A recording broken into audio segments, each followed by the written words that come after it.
But the church uses it frequently, and not just here, but in other places in the lectionary, as an image for the church triumphant, right? The heavenly church.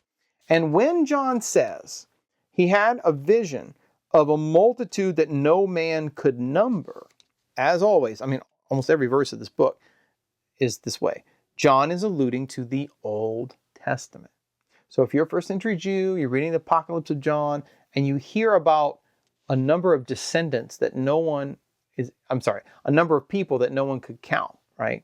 What would that make you think of? It makes you think of Abraham. In Genesis chapter 12, and then again in Genesis 15, God takes Moses. Sorry. They both have long white beards, so, I get them mixed up. God takes Abraham out and says, number the stars, if you can number them.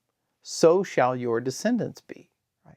So the idea of an innumerable multitude of people, there's just too many to even count, fits with Abraham's, or is an allusion to God's promise to Abraham, that his descendants would be as many as the stars of heaven.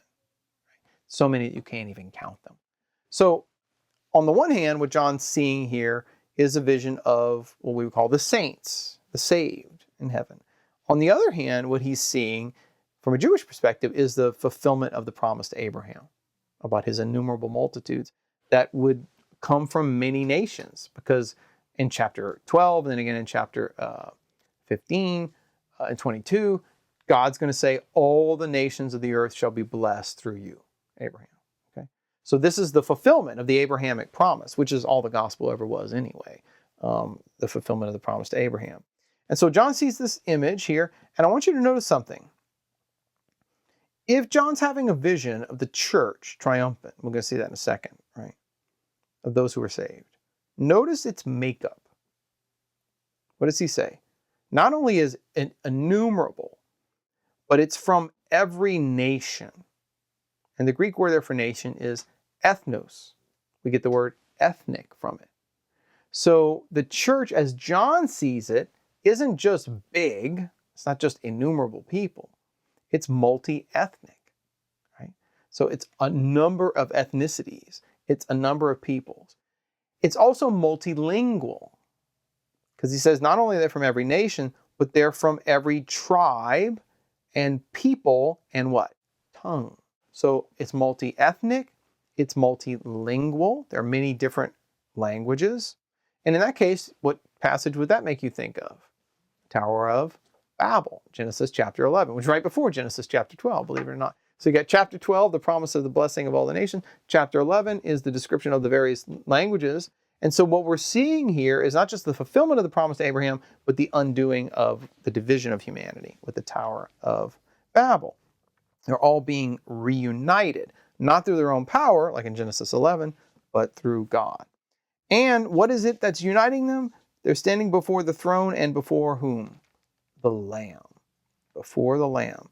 And they're wearing white robes, and they have palm branches in their hands. Now, why are they having palm branches in their hands? Because in the Old Testament, in the book of Leviticus, chapter 23, but also in later Jewish writings like 2 Maccabees, which is from much later times, written in Greek, the image of having a palm branch, waving a palm branch, was something associated with the Feast of Tabernacles, also with royal processions. When a king would come, you would have palm branches out to kind of greet him, like in the triumphal entry, for example. So in this case, it's fascinating. The fact that they have palm branches in their hands means that they are, in a sense, celebrating a kind of heavenly Feast of Tabernacles in the presence of a king. And of course, that's exactly what they are doing, because in Jewish theology, the Feast of Tabernacles was a joyful feast. In Jewish practice at the time of Jesus, it was a celebration that not only looked back to the Exodus from Egypt, to the liberation from Egypt and the people dwelling in tabernacles or tents as they journeyed through the desert, but the Jews also eventually saw it as an anticipation of the peace and the joy of the new creation. So they would not only have tents and things to recline and rest and sleep outside, out of doors in, but they would celebrate with the fruits of the fall harvest, the Feast of Tabernacles. They'd have, in addition to their palm branches, they'd have the first fruits of the fall harvest.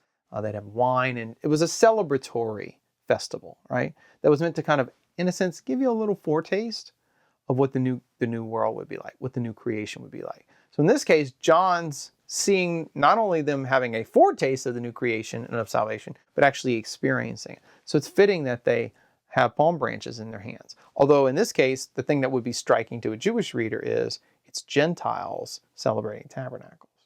Okay, so this is clearly an eschatological Feast of Tabernacles. It's a beautiful, powerful vision of the joy and the glory of heaven. And so they're singing, they're crying out with a loud voice. They got these palm branches in their hand, and John's amazed by what he's seeing. And one of these heavenly beings, the elders, turns to him and says,